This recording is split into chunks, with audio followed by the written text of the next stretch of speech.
Mengkaji surah Al-Maun nih. Mengkaji surah Al-Kausar dulu. Di dalam Al-Quran, Tuhan seluruh alam gak menulis waktu-waktu sholat. Kenapa? Karena sholat sama sembahyang itu untuk diri sendiri, bukan untuk orang lain. Orang yang gak sholat-sholat, yang gak sembahyang-sembahyang, hidupnya akan penuh dengan penyesalan, hidupnya akan penuh dengan rasa takut, karena gak punya tujuan hidup. Makanya bokap sama nyokap gak menulis waktu-waktu sholat di dalam Al-Quran.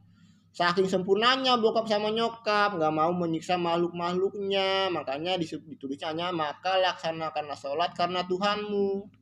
Sholat itu sebagai bentuk dari apa? Dari rasa takut dan rasa syukur. Bentuk rasa takut itu bagaimana? Ngejauhin larangan agama. Bentuk rasa syukur itu bagaimana? Bersedekah 2,5% tepat sasaran. Yang kewajiban itu apa? Bersedekah 2,5% tepat sasaran, baru namanya kewajiban. Gak bisa dikasih sama guru, sama ulama, sama orang-orang yang mampu. Nanti masuknya dalam golongan orang yang sombong, gak diterima sholat sama sembayangnya atau perbuatan ibadahnya atau sedekahnya. Masuknya dalam golongan orang yang licik, ingin lihat lebih sama yang lainnya. Makanya yang kewajiban itu apa? Bersedekah 2,5% tepat sasaran.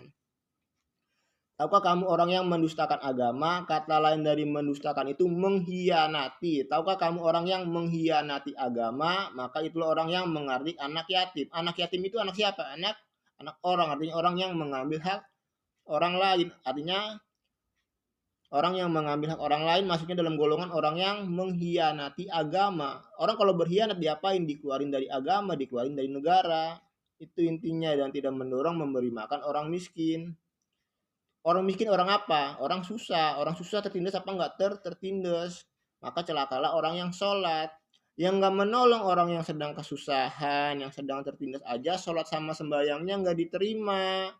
Apalagi orang yang mengambil hak orang lain, masuknya dalam golongan orang yang mengkhianati agama. Ya dikeluarin dari agama, dikeluarin dari negara. Itu artinya, itu intinya. Yang berbuat ria yaitu orang-orang yang gak pernah lalai terhadap sholatnya, maka celakalah orang yang sholat. Artinya apa? Orang yang ngebanding-bandingin sholatnya, sembayangnya, perbuatan ibadahnya, gak diterima-terima sholatnya, sembayangnya, perbuatan ibadahnya.